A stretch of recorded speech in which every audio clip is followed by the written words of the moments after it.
An epididymal tumor originates in the epididymis, the narrow, tightly coiled tube that lies posterior to each testicle and serves as the primary site for sperm maturation, storage, and transport. In normal physiology, newly produced sperm leave the testes and enter the head of the epididymis, where they acquire motility and the ability to fertilize an egg. A tumor in this structure can be either benign, non-cancerous, or malignant, cancerous. But because the epididymis is a relatively small organ, even a modest-sized mass can be felt as a distinct lump in the scrotum or groin. Clinically, patients often report discovering a painless, pea-sized protuberance that does not resolve over weeks, sometimes accompanied by a sensation of heaviness. The rarity of these tumors, less than 0.1% of all scrotal neoplasms, means that most urologists will see only a handful of cases in an entire career, making awareness of the basic anatomy and typical presentation essential for early detection and appropriate referral. The precise etiology of epididymal tumors remains elusive, and no single risk factor has been established as causative.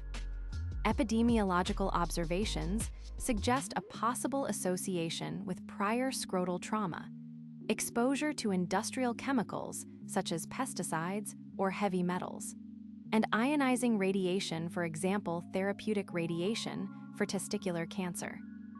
Hormonal dysregulation, particularly altered levels of testosterone or estrogen, has also been hypothesized to create an environment conducive to uncontrolled cell growth. Nonetheless, the majority of cases are idiopathic. Men develop a tumor without any identifiable precipitating event. Genetic susceptibility may play a role in a subset of patients, especially those with familial cancer syndromes that predispose to soft tissue sarcomas, but concrete genetic markers specific to epididymal neoplasia have not yet been validated. Pathophysiologically, an epididymal tumor begins when a single cell or small cluster of cells in the epididymal epithelium acquires mutations that bypass normal growth control mechanisms. For example, loss of tumor suppressor genes, activation of oncogenes. The proliferating cells expand into a mass that can compress adjacent ducts and vasculature. When the tumor is solid, it physically narrows the lumen of the epididymis, creating a bottleneck that impedes the forward movement of sperm. This obstruction can lead to upstream dilation of the tubules, causing localized swelling, pain, and a palpable lump. In malignant variants, tumor cells acquire the ability to infiltrate surrounding tissues and, via lymphatic or hematogenous routes, spread to regional lymph nodes or distant organs, such as lung, liver, bone. The contrast between benign lesions, which remain confined and often encapsulated, and aggressive sarcomas, which demonstrate rapid infiltration and metastasis, underpins the clinical urgency of accurate histopathologic diagnosis.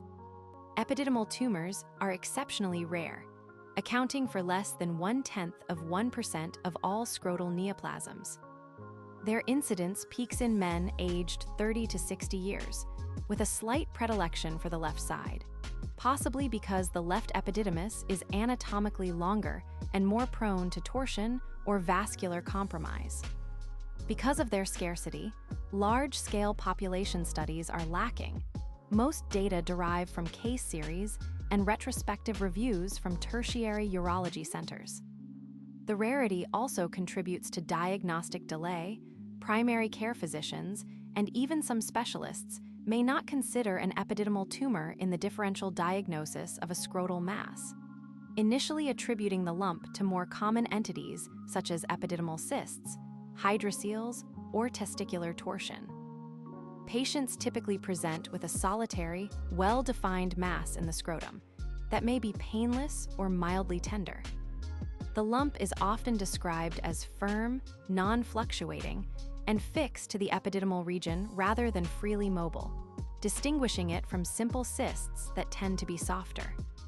Some individuals notice a sensation of heaviness or a vague ache that worsens after prolonged standing or vigorous physical activity, reflecting intermittent obstruction of sperm flow. In malignant cases, rapid growth over weeks, skin changes such as redness or ulceration or associated lymphadenopathy may be observed. Occasionally, a dragging pain can radiate to the groin or lower abdomen, mimicking an inguinal hernia, which underscores the importance of thorough physical examination. Diagnostic workup begins with a meticulous scrotal examination. The clinician palpates for firmness, mobility, and relationship to the testis. High-resolution scrotal ultrasonography is the first-line imaging modality.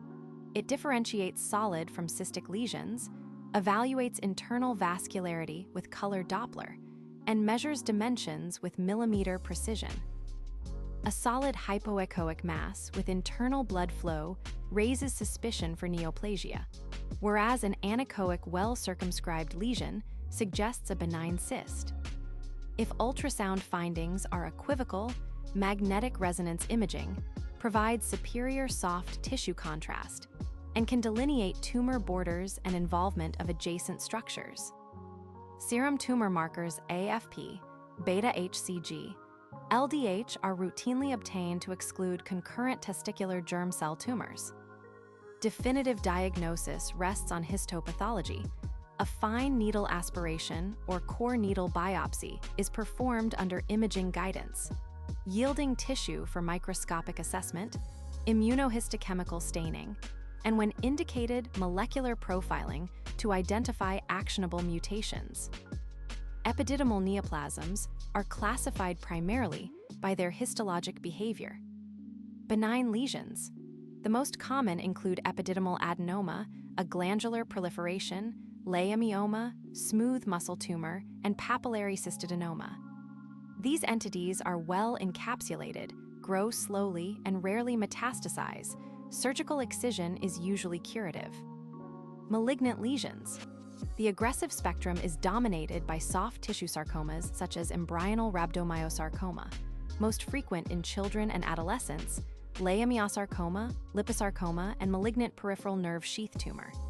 These cancers demonstrate high mitotic activity, infiltrative margins, and potential for lymphatic and hematogenous spread. Histopathologic grading, based on differentiation, necrosis, mitoses, guides prognosis, and therapeutic intensity.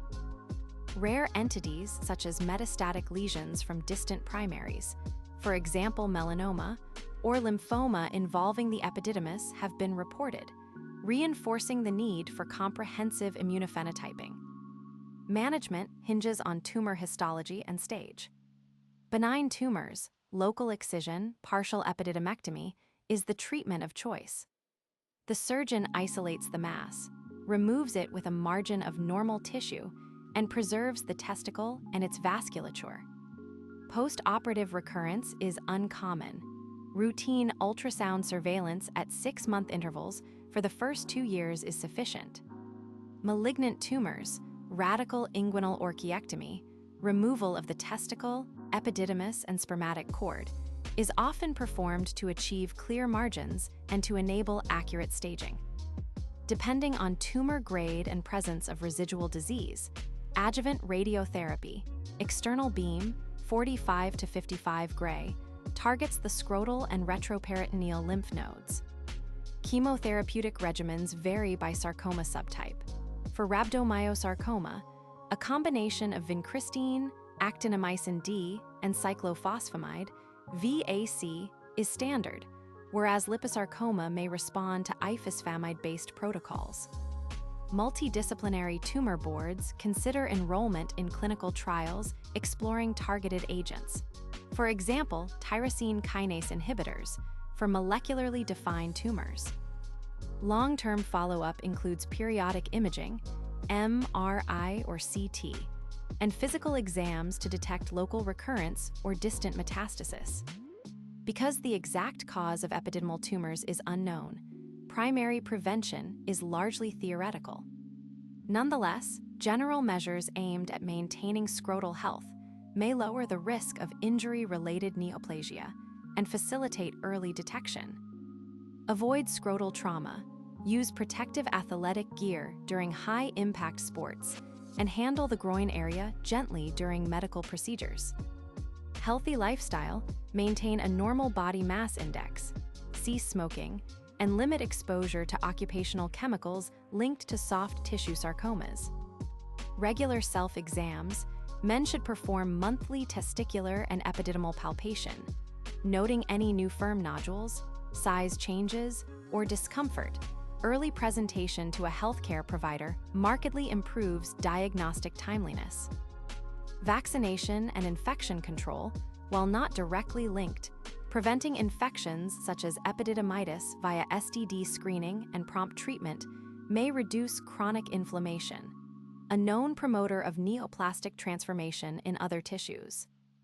These steps do not guarantee prevention, but enhance vigilance and may catch lesions at a stage amenable to simple surgical removal. Benign tumors carry an excellent prognosis. After complete excision, recurrence rates are below 5%, and patients typically resume normal activities within weeks. Malignant sarcomas have variable survival. Early stage, low-grade lesions confined to the epididymis and completely resected yield 5-year disease-specific survival rates of 70 to 80%. In contrast, high-grade or metastatic disease drops survival to 30 to 40% at 5 years, despite aggressive multimodal therapy. Prognostic factors include tumor size greater than 5 centimeters, Ki-67 proliferative index, presence of lymphovascular invasion, and completeness of surgical margins. Long-term surveillance: clinical examination every 3 to 6 months for the first 2 years, then annually, combined with imaging of the retroperitoneum, has been shown to improve early detection of recurrence, allowing salvage treatment that can further extend survival. The last decade has seen notable advances that are reshaping the diagnostic and therapeutic landscape for epididymal tumors. Molecular profiling next-generation sequencing NGS panels applied to tumor tissue reveal recurrent mutations. For example, TP53 MYOD1 in rhabdomyosarcoma, and actionable alterations, for example, NTRK fusions. This information guides enrollment in targeted therapy trials, such as larotrectinib for NTRK-positive sarcomas. Minimally invasive surgery, laparoscopic and robot-assisted epidydymectomy techniques have been introduced, offering reduced postoperative pain, shorter hospital stays, and comparable oncologic margins to open surgery. Immunotherapy: early phase studies evaluating checkpoint inhibitors, PD-1, PD-L1 antibodies in refractory soft tissue sarcomas report modest response rates. Ongoing trials are investigating combination regimens with anti-angiogenic agents. Liquid biopsy: circulating tumor DNA ctDNA assays are being explored to monitor treatment response and detect minimal residual disease after surgery, potentially allowing early intervention before radiographic recurrence. Radiomikes: advanced ultrasound and MRI texture analysis algorithms are under development to non-invasively differentiate benign from malignant epididymal masses, reducing the need for invasive biopsies. Collectively, these innovations promise more precise diagnostics, personalized therapies, and improved survivorship for patients with this rare condition.